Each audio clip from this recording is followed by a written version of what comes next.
किसी भी क्षेत्र विशेष में जिस प्रकार का वातावरण होता है, जिस प्रकार की वनस्पति होती है, वहाँ वो खुद दर्शाती है कि वहाँ किस प्रकार की धारा बह रही है। किसी भी जगह की जलवायु, वहाँ का वातावरण जैसा होता है वैसे ही वहाँ पर पेड़ पौधे, जीव जंतु पैदा होते हैं। जिस तरह की मिट्टी, पानी, ग्रेविटी और धूप होगी, वैसे ही वनस्पतियाँ, वैसे ही पौधे, वैसे ही गुणों को धारण करने वाले पौधे पैदा हो जाते हैं। और ये सभी पौधे कुछ उस वातावरण से अलग नहीं है। अगर तुम गौर से देखोगे तो बस काल का भेद है, वरना मिट्टी और पेड़ पर लगे फल, इनमें कोई अंतर नहीं है, क्योंकि सारे के सारे रस जमीन से जो सूख गए हैं वो फल में जाकर के मिल गए हैं। तुम्हें वही पोषक तत्व फलों से या वनस्पतियों से प्राप्त होते हैं जो पोषक तत्व जमीन से पेड़ ग्रहण करता है, और जिसको ग्रहण करके वो बड़ा होता है वही तुम्हें प्राप्त हो जाते हैं। यानी कि जिस प्रकार का वातावरण होता है उसी प्रकार के अस्तित्व का निर्माण होता है, उसी प्रकार के जीव जंतुओं का निर्माण होता है। ठीक वैसे ही मनुष्य का भी वातावरण मनुष्य को बहुत ज़्यादा प्रभावित करता है। मनुष्य का वातावरण कोई आम प्रक्रिया नहीं है। आदमी आज जैसा है, उस आदमी का वैसा स्वभाव या वैसी प्रवृत्तियाँ अधिकतर इंसानों का, हम परसेंटेज के अकॉर्डिंग चलें, किसी एक्सेप्शन की बात नहीं करेंगे, अब बात स्वरूप जो बातें हैं उनकी बात नहीं करेंगे। जैसे किसी क्षेत्र विशेष में फ्लोरा एंड फौना यानी कि वनस्पतियाँ जिस प्रकार की और वनस्पति जात पैदा होती है, उसी तरह से जिस प्रकार के इंसान पैदा होते हैं उनमें जो कॉमनली या सामान्य बात होती है उसको बात करेंगे हम। अगर उसको हम गौर से बात करें तो तुम एक चीज़ पाओगे कि पूरा का पूरा समाज का दर्पण है आदमी। कार्ल मार्क्स ने तो इतना भी कहा है कि भौतिक घटनाएं इंसान का निर्माण करती हैं। वहीं हीगल ने बिल्कुल उसका उल्टा भी कहा है तो, कि नहीं, आंतरिक मनुष्य की आंतरिकता के अंदर से बाह्य घटनाओं का निर्माण होता है। दोनों सही हैं अपनी जगह पर, क्योंकि जो हीगल कह रहे हैं ऐसे इंसान बहुत कम होते हैं जो अपने अंदर से संदर्भित होते हैं, जो रेगुलेट होते हैं, अपने आप से ऑपरेट होते हैं। लेकिन ऐसे ज़्यादा होते हैं जो भौतिक घटनाओं से ही संप्रेषित या रेगुलेट होते हैं। लेकिन जो हीगल कह रहे हैं वो बहुत कम होते हैं, वैसे इंसान बहुत कम होते हैं। और जो कार्ल मार्क्स कह रहे हैं वैसे इंसान बहुत ज़्यादा होते हैं। इसलिए जो इंसान ज़्यादा होते हैं वो भौतिक घटनाओं से ही, क्योंकि आदमी अपने आप में ज़्यादा नहीं सोच पाता, ज़्यादा नहीं सोचते, ऐसा नहीं सोच नहीं सकता, सोचता नहीं है, क्योंकि उसके पास वातावरण ऐसा मिला है कि उसकी सोचने की क्षमता और उसकी ज़िंदगी को देखने की उसकी नज़र जा चुकी है। और उसकी वजह इतनी ही है क्योंकि समाज ने इंसान को ऐसा बना डाला है। कार्ल मार्क्स क्यों इतने फेमस हुए? ये बात भी सही है कि हम भौतिक घटनाओं से निर्मित होते हैं, लेकिन ये भी बात सही है कि हम भौतिक सारी चीज़ों का निर्माण अंदर से ही करते हैं। रेलगाड़ी तभी बनी जब किसी ने मन में कल्पना की होगी रेलगाड़ी की। सारी की सारी खोजें अंदर से ही तो सिस्टमेटिक होकर के बाहर पैदा होती हैं। ऐसा थोड़ी है कि बल्ब इस धरती पर डायरेक्ट आए थे, नहीं, किसी ने सोचे, किसी ने समझे, उसके बाद में जो सामने आया वो सोच कर आया। तो अंदर जो कुछ हो रहा था वो बाहर प्रस्तुत हो गया। ठीक वैसे ही जो बाहर होता है उससे भी बहुत कुछ इंसान सीखता है। तो कार्ल मार्क्स इतने फेमस इसलिए हो गए, इतनी ज़्यादा दुनिया कार्ल मार्क्स को ज़्यादा बोलने लगी, मार्क्सिस्ट बहुत ज़्यादा हो गई। उसकी वजह इतनी सी है क्योंकि ऐसे इंसान ज़्यादा होते हैं जो मशीनी होते हैं, जो बाहर से ज़्यादा सीखते हैं, जो अपनी तरफ से अपना वातावरण नहीं बनाते, जो वातावरण जिन्हें बनाता है। अधिकतर लोग वातावरण से बनते हैं, बहुत कम लोग होते हैं जो वातावरण बनाते हैं। तो हीगल उन इंसानों की बात कर रहे हैं जो वातावरण बनाते हैं, माहौल बनाते हैं। लेकिन जो कार्ल मार्क्स हैं वो ये बात कर रहे हैं जो माहौल से बनते हैं, भौतिक घटनाओं से बनते हैं। मार्क्स थोड़ी गहरा नहीं सोच सके, लेकिन जो आदमी एक्सपीरियंसिज्म की तरफ बढ़ता है वो हीगल टाइप होता है। हीगल ऐसे आदमी भी ज़्यादा नहीं सोचते। रैशनलिस्ट जिन्हें बुद्धिवादी कहते हैं, जो दो तरह से होते हैं। एक तो हम बिल्कुल ही केंद्रित हो जाएं भौतिक कणों पर, और दूसरा तरफ होता है कि हम कल्पना को भी महत्व दें। और कई बार ऐसा होता है कि हम कल्पना को इतना महत्व दे जाते हैं कि हम भौतिक घटनाओं से वंचित रह जाते हैं। वो चलता है ना आज ही हम तो वैज्ञानिक बात करते हैं, काल्पनिक बात करते ही नहीं। कौन सी कल्पना के बिना विज्ञान पैदा होती है?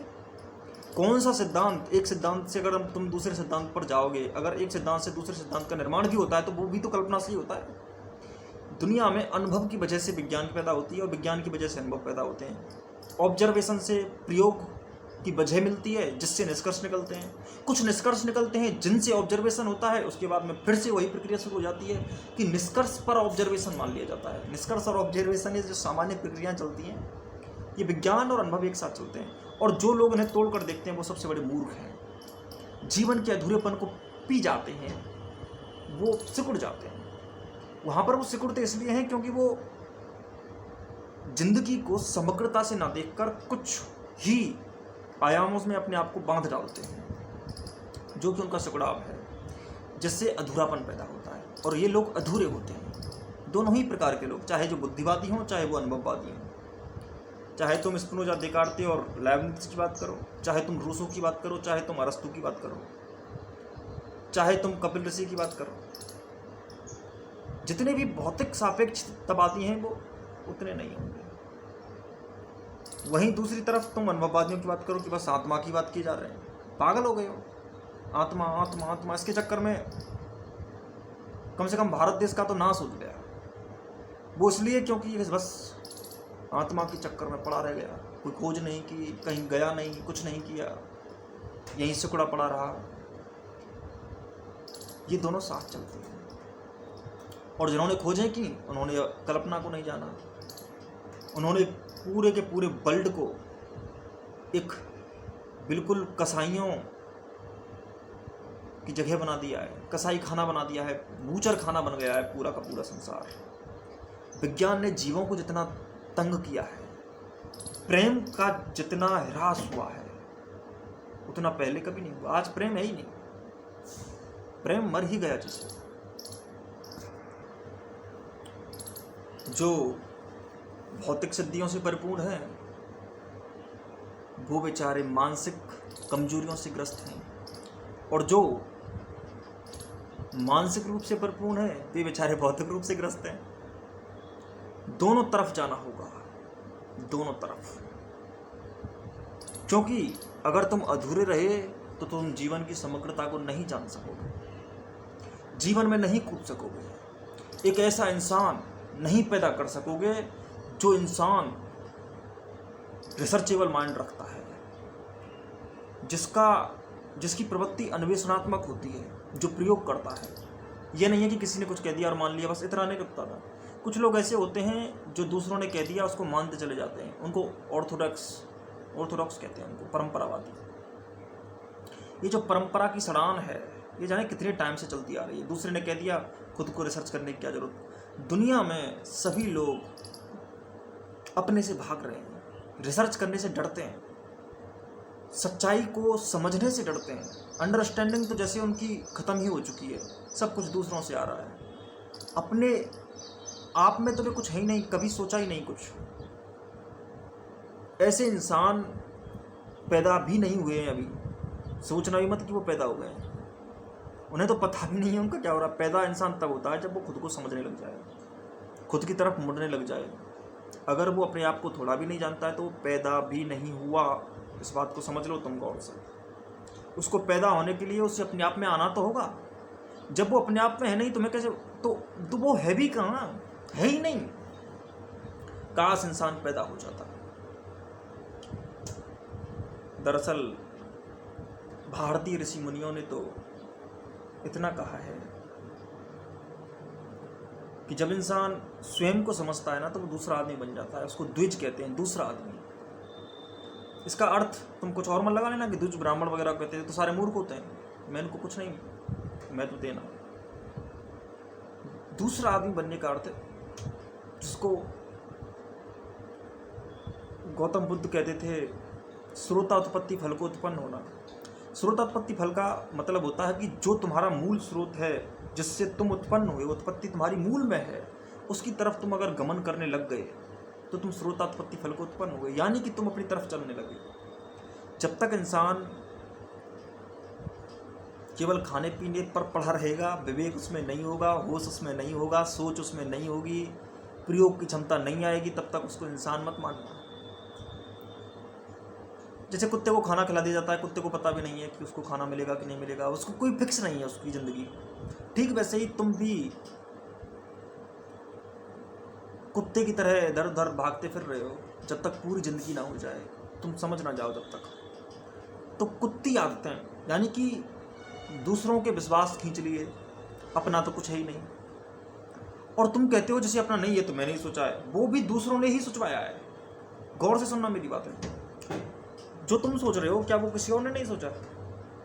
और भी तो सोच चुके हैं। तुम्हारे सापेक्ष तुमने बहुत कम रिसर्च की है। और दूसरी बात, तुम जो मान भी बैठे हो वो भी उस पर तुमने पूर्ण रूपेण काम नहीं किया है, वैसे ही मान बैठे हो, अरे यही होता होगा, अंदाजा है, इससे काम नहीं चलेगा, तुम्हें पूरा उतरना होगा उसमें।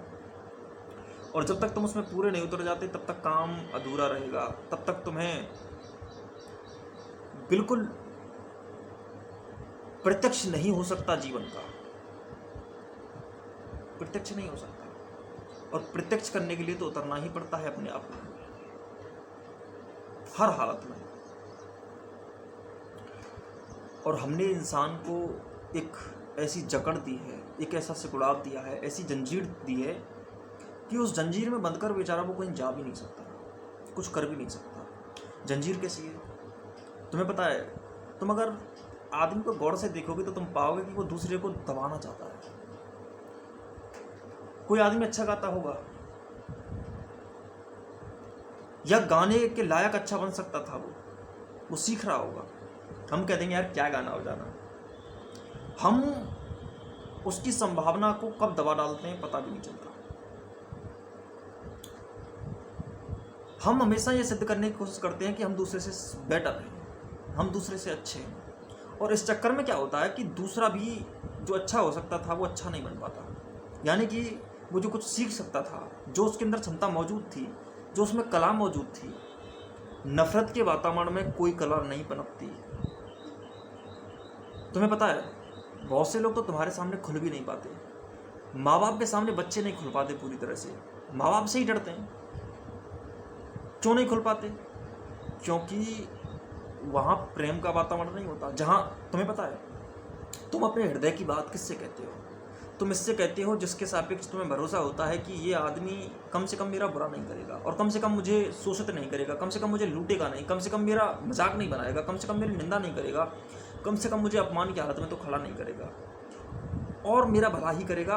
और ये बात कभी भी जबान से नहीं तुम सुन सकते। जबान से कोई लाख कहे कि मैं तुम्हारा अच्छा ही करना चाहता हूँ, ये करना चाहता हूँ, वो करना चाहता हूँ, कहने से भरोसा आ ही नहीं सकता, क्योंकि जबान बोलती नहीं। तुम्हें लगता है कि शब्द जाते हैं, लेकिन जो मौन बोलता है वो कुछ और ही बात है। तुम्हें देखा होगा छोटे बच्चे कुछ विशेष आदमियों के पास ही जाते हैं, जिन लोगों के पास भी जाते हैं उनके पास जाते हैं जहाँ पे खुल कर रह सकते हैं। खेलते हुए बालक को माँ बाप देखे तो वो दुम दबा कर भागता है। क्यों भागता है? क्योंकि पता है पापा जी मना करेंगे खेलने से, मम्मी जी मना करेंगे खेलने से। क्योंकि वो जो खेलता है, उसे जो अच्छा लगता है, वो अपने पिता को भी नहीं बता सकता, वो किसी विशेष इंसान को ही बता सकता है। और तुम हर उम्र में, बात बच्चे की नहीं है, किसी भी उम्र के किसी भी व्यक्ति को तुम देखोगे तो वो जिसके सामने खुलता है वो उसी के सामने खुलता है जिसके सामने खुला जा सकता है, जहाँ प्रेम का माहौल हो। ठीक वैसे ही तुम्हारे अंदर की सारी संभावनाएं, सारी कलाएं, सारे ज्ञान, सारे ध्यान और सारे बल और सारी शक्तियाँ वहीं खुलेंगी जहाँ तुम्हें प्रेम का वातावरण मिलेगा। इसलिए जो मैंने तुमसे वातावरण की बात की है, तो जिस प्रकार का वातावरण होता है उसका प्रभाव पड़ता है। तो वातावरण की अगर मैं बात कर रहा हूँ, तो अगर तुमने प्रेम का वातावरण नहीं पैदा किया तो सारी कलाएं फांसी चढ़ जाएंगी, मारे जाएंगे वो सब वीर, जो संभावित वीर थे, क्योंकि उनकी वीरता को तुम्हारा झूठा वातावरण चाट जाएगा। तुम गौर से नहीं देखते हो, कोई आदमी जब कहता है कि यार मुझे कभी कभी ऐसा लगता है कि मैं साइंटिस्ट बन सकता हूँ, तो दूसरा आदमी कहता है क्या बकवास कर रहा है, साइंटिस्ट बनेगा तू? तो बेचारा इस बात को कह भी नहीं सकता कई बार, तो क्योंकि वो तुरंत ही बेइज्जती सहन करता है। हम अगर गौर से इंसान को देखें, इंसान की हालत को देखें, तो हर आदमी अपनी की रक्षा करता फिर रहा है, वो डिफेंसिव हो गया है। और वो डिफेंसिव इसलिए हुआ है क्योंकि हमारे आसपास की सोसाइटी और समाज ने उसको डिफेंसिव बना दिया है। वो अपनी वास्तविकता को तो कह नहीं पाता, वो जो कहना चाहता है, वो जो बोलना चाहता है, वो बोल इसलिए नहीं पाता क्योंकि बोलना तो छोड़ो, वो तो ये सोच रहा है कि वो तो झूठ बोलता है अपने आप से। वो तुमसे इसलिए झूठ बोलता है क्या कि उसकी असलियत जो भी उसके अंदर है वो सामने ही ना आए, क्योंकि अगर वो सामने आएगी तो तुम उसका मजाक उड़ाओगे। उसके दिमाग में एक ऐसा चित्र बन चुका है कि अगर किसी को मेरे बारे में ये बातें पता चली तो वो मेरा मजाक बनाएंगे। तो कुल मिलाकर वो दबा रह जाता है, सब कुछ दबा रह जाता है। तो ये नफरत की सोसाइटी तुम्हें जीने नहीं देगी, कम से कम तुम्हारे अंदर तुम्हारी संभावनाओं को तो नहीं उकरने देगी। और सोसाइटी ऐसी ही होती है, बात है नहीं कि सोसाइटी का निर्माण इंसान से हो सकता है, सोसाइटी चेंज हो सकती है, लेकिन अधिकतर सोसाइटियां ऐसी ही होती हैं क्योंकि भीड़ में इंसान नहीं होते। भीड़ में सिर्फ भीड़ होती है, व्यक्ति मर जाता है। भीड़ को तुम व्यक्ति नहीं कह सकते। There is no character of any crowd. कहीं भी कोई भी भीड़ है, उसका कोई चरित्र नहीं होता, क्योंकि चरित्र तो इंसान का होता है और भीड़ में इंसान नहीं होते। भीड़ में भीड़ होती है, तुम अपने आप को भूल बैठते हो भीड़ में। भीड़ का अगर तुम हिस्सा हो तो तुम वहां नहीं हो। भीड़ का अगर तुम हिस्सा हो तो तुम ये मत सोचना कि तुम वहां हो भी, क्योंकि जो अगर तुम वहां हुए, तुम भीड़ नहीं, फिर तुम हो जाओगे, तुम हो जाओगे। भीड़ इंसान को मार देती है, भीड़ इंसान की समझ को मार देती है। भीड़ अगर नारे लगा रही होगी तो तुम भी नारे लगाओगे, भीड़ अगर किसी पर अटैक कर रही होगी तुम भी अटैक कर दोगे। तुम कई बार भीड़ में रहकर वो कर देते हो जो तुम करना ही नहीं चाहते थे। इसलिए हमारे आसपास के समाज ने जो हमें दिया है, कुल मिलाकर हम अपने को प्रेजेंट भी नहीं कर सकते। और जब तुम प्रेजेंट ही नहीं करोगे, जब अंकुरण ही नहीं होगा, तो पौधा कैसे बनेगा? तुम कुछ सीखोगे कैसे? तुम जानोगे कैसे? तुम्हारे सारे अनुशासन थोपे गए हैं, सारी सभ्यताएं थोपी गई हैं। बेटा झूठ मत बोलना। अरे झूठ ना भी बोले तो वो झूठा है, कम से कम अपने आप में वो है नहीं। सच्चा वही है जो अपने आप में कुछ रखता है। तुम सच को ना जान जाओ, तुम सच्चे नहीं हो जाओ, तब तक तुम झूठ के अलावा कुछ नहीं बोल सकते। क्योंकि जब तुम खुद एक झूठ हो तो झूठ ही तुमसे पैदा होगा। कभी नीम के पेड़ से मिठास नहीं पैदा होती, तो जब मिठास है ही नहीं तो मिठास पैदा कहाँ से हो जाएगी? मिठास पैदा नहीं हो सकती। और जब तुम मीठे हो जाओगे तो सब मीठा हो जाएगा। मिठास पैदा हो जाएगी जब आम का पेड़ हो जाएगा तो सब मीठा हो जाएगा। मैं सिर्फ इतना कह रहा हूँ कि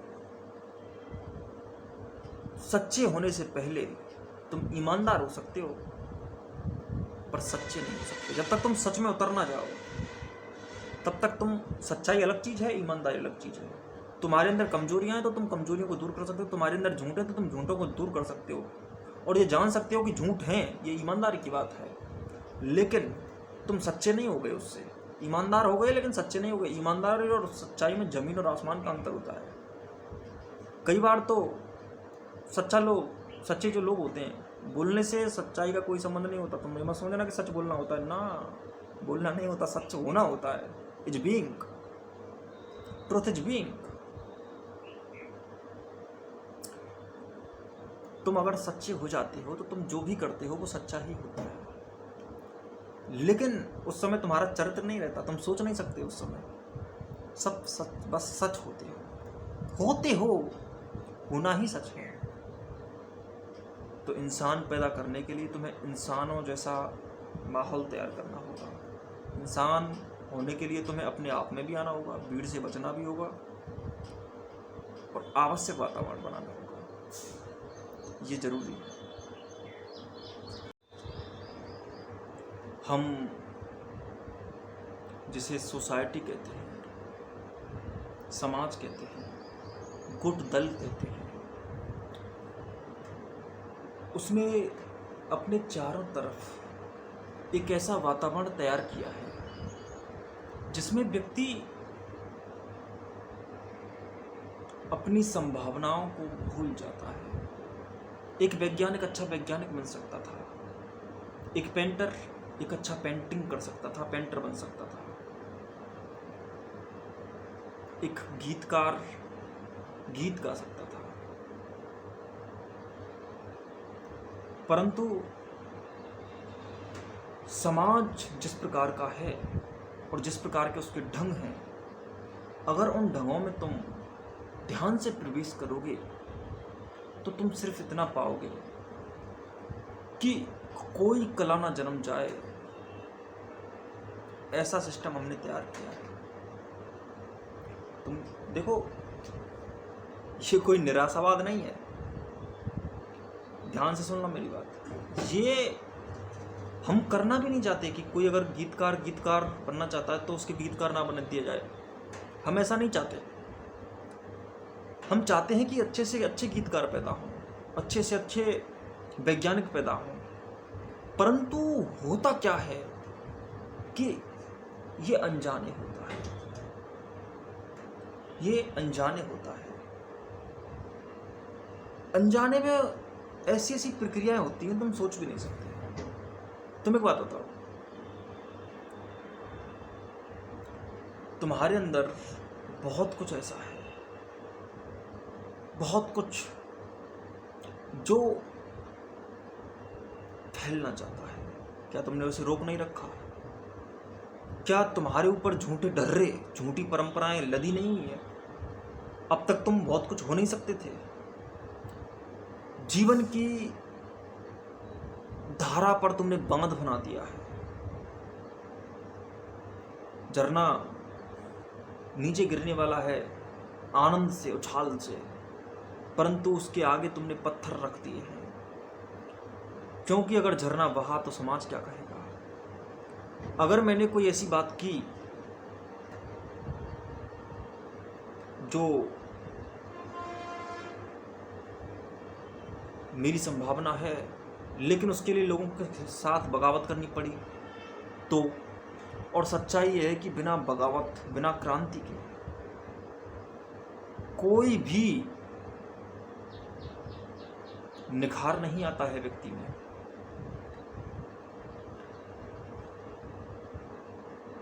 समाज होता ही नहीं। कहाँ है समाज? सिर्फ व्यक्ति होता है, इंसान होता है।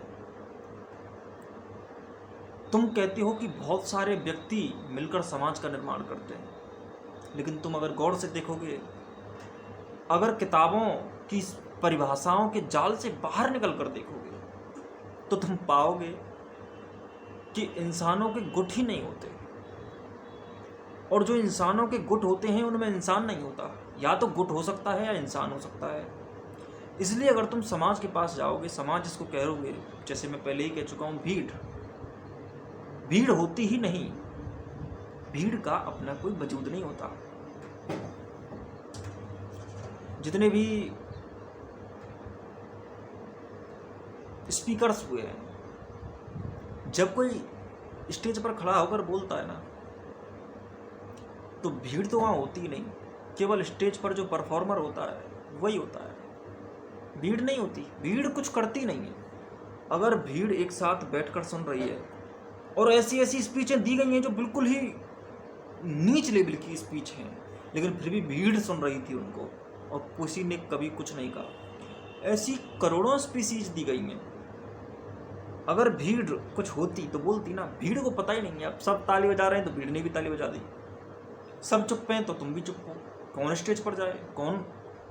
अरे सच्चाई में जीने के लिए सामने तो आना पड़ता है, स्टेज पर तो आना पड़ता है, और स्टेज पर जाने के बाद सच्चाई सामने आती है। तुम्हारी भी सच्चाई, और सच्चाई ही सामने आ जाती है। तुम्हारी उसकी क्या, जो सच्चाई है वो सामने आ जाती है। लेकिन मामला क्या चलता है, पूरा का पूरा ये ढर्रा भीड़ का, ना तो तुम्हें तुम बनने देता है और तुमने भीड़ से ही सब कुछ ले रखा है, इसलिए तुम्हारी सारी संभावनाएं तभी रह जाती हैं। दूसरी बात, तुम कहते हो दुनिया में प्रतिभावान लोग भी तो हैं, वैज्ञानिक भी हैं, इंजीनियर भी हैं, वे लोग हैं जिन्होंने कुछ तो बगावत की भीड़ से, लेकिन फिर भी भीड़ पर असर तो रहता है, उन पर भी भीड़ का असर रहता है। लेकिन जब उन पर भीड़ का असर रहता है तो तुम गौर से देखोगे कि वो जितना बड़ा वैज्ञानिक बन सकता था उतना नहीं बन पाया फिर भी, क्योंकि भीड़ का इफेक्ट अब भी है। ये संभावनाएं, ये प्रतिभाएं जितनी तुम्हें दिख रही हैं ना, ये इतनी नहीं है, ये प्रतिभाएं बहुत आगे तक की हैं, लेकिन ये प्रतिभाएं दबा दी गई हैं, सिकोड़ दी गई हैं, इनके ऊपर भी कुछ दबाव है। ये भी सोचते हैं कि यार मैं बदनाम ना हो जाऊं, ये भी सोचते हैं यार कुछ ज़्यादा ना हो जाए मुझसे, ये उतना ही करते हैं, लिमिटेड, ज़्यादा नहीं, इससे ज़्यादा नहीं, इससे ज़्यादा तो मामला ख़राब हो जाएगा, लोग क्या कहेंगे। अरे अगर तुम सही कर रहे हो तो कुछ भी हो, लोग क्या होते हैं, तुम अगर सही हो तो लोग क्या करेंगे। तुम किसी व्यक्ति से प्रेम करते हो, किसी मित्र से प्रेम करते हो, पर खुलकर बता नहीं सकते, भीड़ को बता दिया तो तुम्हारा सब कुछ छिपा हुआ है, तुम सब कुछ छिपाते हो, हर चीज़ छिपाते हो तुम, हर चीज़। सच्चाई बताऊं, तुम जो बाहर आते हो ना वो झूठ आता है तुम्हारा बाहर, तुम कभी बाहर ही नहीं आते। और सच्चाई बताऊं, तुम जो बाहर आते हो वो तुम नहीं होते। तुम सपने कैसे देखते हो? क्या तुम अपना हर सपना किसी को सुना सकते हो? तुम अपना हर सपना किसी को नहीं सुना सकते, हर किसी को नहीं सुना सकते। क्यों? उसकी वजह इतनी सी है, क्योंकि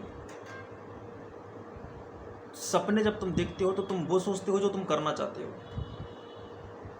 और लोगों के सामने तुम वो बोलते हो जो बोलना चाहिए, इसलिए तुम कुछ और ही हो जाते हो। आदमी एक आदमी नहीं है, उसके अंदर ना जाने कितने आदमी भरे हुए हैं। साइकोलॉजिकल वर्ल्ड में एक डिसऑर्डर होता है, मल्टीपल पर्सनैलिटी डिसऑर्डर, जिसको डिसेसिव आइडेंटिटी डिसऑर्डर भी कहते हैं, यानी कि जिसके अंदर बहुत सारी पर्सनैलिटीज होती हैं। और मैं कहता हूँ कि दुनिया में हर किसी इंसान के अंदर बहुत सारी पर्सनैलिटीज होती हैं।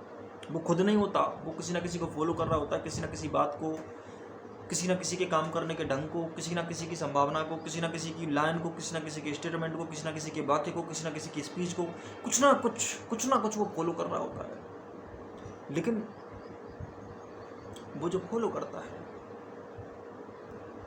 उसमें वो अपने को भूलता चला जाता है। काश वो अपना जैसा वो हो पाता। अपने आप में सब अद्वितीय हैं और वही सुंदर हैं जो अपने हो गए हैं, जो उनकी संभावना थी जो उसमें उतर गए हैं। हर इंसान कुछ है इस वर्ल्ड में, इस पृथ्वी पर कोई भी ऐसा नहीं है जो जिसमें कोई ऐसी क्षमता ना हो जो केवल उसी के पास है। मैं जैसे अद्वितीय कह रहा हूँ, अद्वितीय का अर्थ है हर कोई इतना है कि उस जैसा कोई नहीं है। और तुम देखते हो इस बात को, जब प्रकृति ने ये बात सिद्ध करती है कि तुम जैसा कोई नहीं है, तो फिर तुम क्यों कहते हो कि मेरे जैसे तो 1000 पड़े हैं? तुम बार बार ये कहते हो कि मेरे जैसे तो 1000 पड़े हैं, तुम जैसा कोई नहीं है। तुम अगर सामान्य हो तो इतने सामान्य हो, इतने जनरल हो कि फिर सब जनरल है, तुम्हारी पहचान भी तुम्हारी नहीं रहेगी फिर। और अगर तुम कहते हो कि तुम कुछ विशेष हो तो तुम फिर इतने विशेष हो कि तुम्हारे जैसा कोई और नहीं।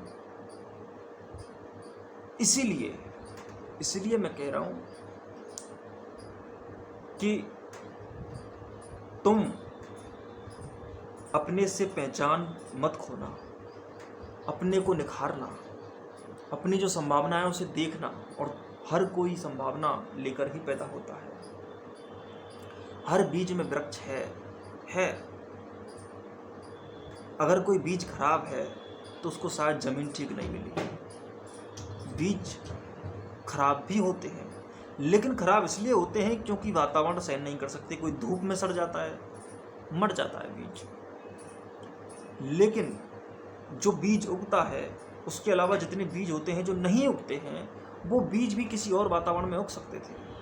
लेकिन तुम्हारे वातावरण को तुम्हें बदलना होगा जिसमें तुम उग सकते हो। धरती पर जीने वाले बहुत कम लोग हैं, बाकी सब मर रहे हैं।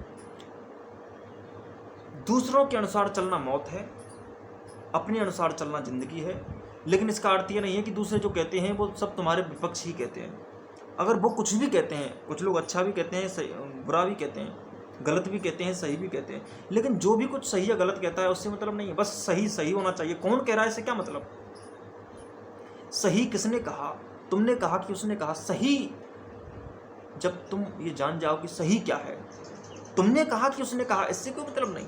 सही किसने कहा इसलिए सही नहीं, और इसलिए किसी के कहने से कुछ सही नहीं होता। किसी विशेष इंसान ने कह दिया इसलिए सही है, यह बात गलत है।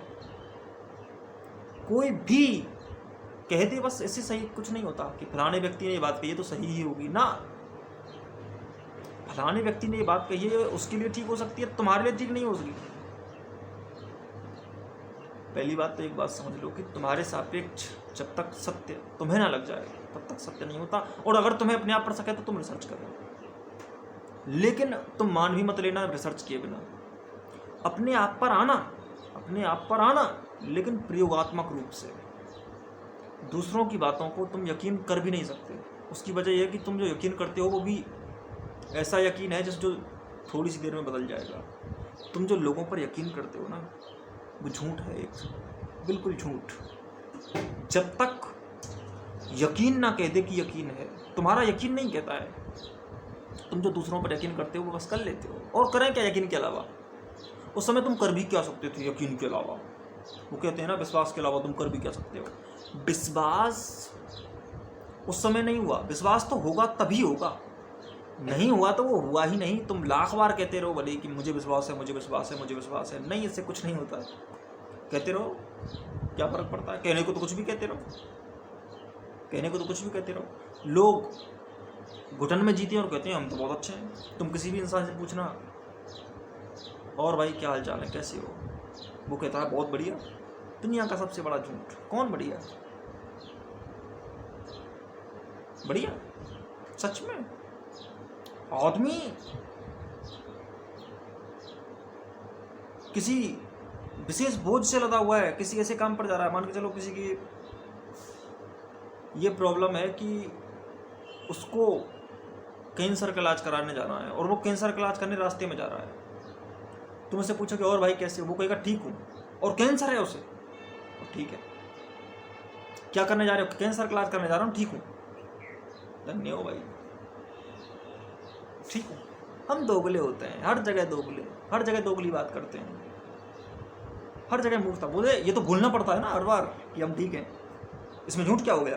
अच्छा, तुम जब तक सच्चे नहीं हो सकते तुम झूठ ही बोलोगे, सच बोल नहीं सकते। और बिलीव मी, तुम जिसे सच कहते हो वो सच नहीं होता, क्योंकि अब सच आता ही नहीं तुम्हें तो सच बोलोगे कैसे? सच्चा हुआ जा सकता है, सच बोला नहीं जा सकता। बोलने से कोई सच नहीं होता। छोड़ दो धारणा है जो अब तक मान्यताएं तुमने पाल रखी हैं गुणों के संबंध में, तुम्हें झूठे गुण दिए गए हैं। जिसे तुम अनुशासन कहते हो ना, वो मशीन के अलावा कुछ नहीं है, वो सब झूठ है, सफ़ेद पोश ऊपर से तोपा गया। भीड़ जो सिखाती है वो अनुशासन कैसे हो सकता है? अनुशासन दिल से पैदा होता है, मन से पैदा होता है, आंतरिकता से निकलता है। इनर डिसिप्लिन ही डिसिप्लिन है, आउट डिसिप्लिन नहीं होता। और जो दूसरे दे देते हैं कि बेटा माँ बाप के पैर छुओ, गुरुजी के पैर छुओ, फिर बेटा मशीन हो जाएगा पर रेस्पेक्ट नहीं कर पाएगा। तुम रेस्पेक्ट किसी से कहकर ले नहीं सकते। पैर तो वो छू देगा, लेकिन अब बाप शराब पीता है, शराबी के पैर छूता है बच्चा, बताओ तुम अब कैसे? अब यहाँ पर रेस्पेक्ट नहीं हुआ ना। रेस्पेक्ट कोई भीख में मांगने वाली चीज़ नहीं है कि बेटा पैर छू तो तुम हो गए बड़े। कोई भी जो बड़ा होता है वो कहता है कि मैं बड़ा हूँ, या फिर सिद्ध करने की कोशिश करता है कि मैं बड़ा हूँ। या मैं, अगर तुम बाप हो तो सिद्ध करो कि तुम बाप हो। उसके इनर एग्जिस्टेंस में ये बात समाप्त होने जानी चाहिए कि ये वो आदमी है जो मुझे संभालता है। केवल तुम पैसे थोक देते हो कि खर्चा चला देते हो, इससे बाप नहीं हो जाता कोई। बाप वो जिस पर बच्चा यकीन करे, जिससे बच्चा डरे ना, जिससे बच्चा उस हर बात को कर सके जो औरों से नहीं कर सकता। बिजनेस नहीं कि आज बाप ने पैसा लगा दिया बच्चे की पढ़ाई पर, बच्चे की परवरिश पर, अब बच्चा जब बड़ा हो जाएगा तो बाप को लौट आएगा। पूरा बिजनेस चलता है। प्रेम से निकलना चाहिए जीवन, प्रेम से। बुढ़ापे में तुम बच्चे द्वारा संभाले जाओगे, इसलिए तुम बच्चे को संभाल रहे हो, इतना ही संभालते हो तुम कि हम बच्चा हमें संभालने लायक बन जाए। कोई प्रेम नहीं कर रहे हो तुम। और तुम्हें लगता है कि नहीं नहीं, बच्चे को जान भी दे सकता हूँ अपने बेटे के लिए। जान दे सकते हो लेकिन प्यार नहीं कर सकते। प्यार करना जान देने से भी कठिन है। बिना ज्ञान के प्यार कर ही नहीं सकता कोई। ध्यान रखना इस बात का। बिना ज्ञान के प्रेम पैदा ही नहीं होता। प्रेम तो ज्ञान के प्याले से निकला हुआ एक्स्ट्रा रस है। खिले हुए फूल से उड़ी खुशबू का नाम है प्यार। और फूल खिलाने के लिए ज्ञान चाहिए, ध्यान चाहिए, होश चाहिए। और जब तक इंसान सोचना नहीं सीख सकता तब तक ना तो कोई राजनीति कर सकता है। वो राजनीति, ये राजनीति है कि राजनीति है? राजनीति इंसान के वास्तविक रस से पैदा होती है, न शिक्षा। शिक्षा टीचर खड़ा हुआ है कि बच्चा कुछ सीख ना जाए, वही सीखे जो मैं सिखा रहा हूं। बच्चे की जिंदगी का बहाव रोक रखा है इसने।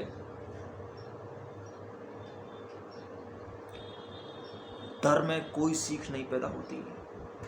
डर में तुम शिक्षक, जैसे मैंने अभी कहा कि अगर तुम पिता हो तो तुम्हारे प्रेम के बहाव से सिद्ध करो कि तुम पिता हो। ठीक वैसे ही मैं कहता हूँ अगर तुम टीचर हो, शिक्षक हो, तो फिर तुम अपने आप को ये मत कहा करो कि मैं तुम्हारा शिक्षक हूँ। इतने दोस्त हो जाओ कि शिक्षक तो वो कहने लगे। शिक्षक वो मुंह से ना कहे, शिक्षक वो नस नस, रोम रोम और अस्तित्व से कहे, अपने पूरे एग्जिस्टेंस से कहे कि ये है आदमी शिक्षक। तुम उसके साथ जब इतने दोस्त हो जाते हो कि वो खेलता तुम्हारे साथ, कूदता तुम्हारे साथ, हंसता तुम्हारे साथ हो, जब बालक से तुम्हारा इतना प्रेम हो जाता है कि दिल कहे, हृदय कहे कि ये शिक्षक है, तो शिक्षक होते हो तुम। बाकी तो कहते रहो। और प्रेम के पानी में सारी कलाएं पनपती हैं, उससे पहले नहीं पनप सकती, नहीं पनप सकती। कुछ भी कर लो, लगाते रहो बहाने, करते रहो जिद, फोड़ते रहो माथा, कोई शिक्षित नहीं होगा। तुम्हारी शिक्षा की पूरी प्रक्रिया गलत है। केवल कंपटीशन है, और कंपटीशन तो एक जिद पैदा करता है, और जिद इंसान की कला को दबाती है। कॉम्पिटिटिवनेस यानी कि प्रतिस्पर्धा इंसान को सिकोड़ डालती है। कंपटीशन के अलावा भी वो कुछ कर सकता था, लेकिन तुमने उसे ऐसे कंपटीशन में डाल दिया कि अब वो ईगोइस्टिक तो होता ही है, भाग भी नहीं सकता वहां से।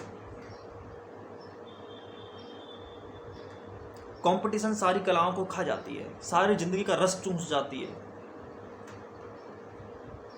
कॉम्पिटिटिवनेस संपूर्ण प्रतिभा को छेद देती है पूरी तरह से, कुछ नहीं छोड़ती उसमें। कॉम्पिटिटिवनेस नहीं, कॉम्पेरेटिवनेस होनी चाहिए। तुलना हो, प्रतिस्पर्धा ना हो। तुलना से क्या होता है? कॉम्पेरेटिव मेथड जो होता है ना, कॉम्पेरेटिव मेथड ये होता है कि तुम दूसरों से तुलना करो अपनी। लेकिन जब स्पर्धा होती है तो एक तरह से युद्ध शुरू हो जाता है, और युद्ध में प्रेम नहीं होता, जिद्द नहीं होती। सारे जो ये प्रतिस्पर्धा है ना, नफरत से पैदा होती है। मैं जिसकी बात कर रहा हूँ, तुलना प्रेम से ही होती है, वरना तुलना होगी ही नहीं। तुम अगर किसी बच्चे की दूसरे बच्चे से तुलना करवाओ तो तुम्हें प्रेम से करवाओ कि तुलना ही करे, और बड़े प्रेम से करे, ताकि वो सीखे। तुलना से सीखता है, प्रतिस्पर्धा से सारी चीज़ों को भूलकर किसी एक ही जगह पर केंद्रित हो जाता है, खूंटे से बंध जाता है, किसी विशेष क्षेत्र के खूंटे से, तो और क्षेत्र खो जाते हैं। इसलिए इंसान जो बन सकता था, इंसान क्या है? यहाँ जितने भी व्यक्ति हैं ना, वो कुछ ना कुछ कर सकते थे, लेकिन ये जो कूड़ा इकट्ठा हो गया है दबाव से, अब 99% व्यक्ति कूड़ा हो गए हैं, क्योंकि उनमें कुछ नहीं हुआ, उनमें कुछ पैदा ही नहीं हुआ। वो सब इस खाने पीने और सोने और टाइम पास और या कपड़ा पहनेंगे, खाना खाएंगे और सो जाएंगे। और अगर कोशिश भी करेंगे तो इतनी कि अच्छा पहन सकें, अच्छा खा सकें और अच्छे सो सकें। 3 चीज़ें होती है बस, और कुछ नहीं है उनकी लाइफ में। सोने के सामान ले आएंगे, खाने के सामान लाएंगे, बस। इंसान जब तक सोचना नहीं सीख सकता तब तक वो जानवर से नीचा है। जानवर सोच नहीं सकता, लेकिन फिर भी वो जानवर है ना। वो सोच नहीं सकता क्योंकि उसके अंदर स्मृति नहीं है। तुम सोच सकते हो फिर भी जानवर हो, तो तुम जानवर से तो नीचे हुए।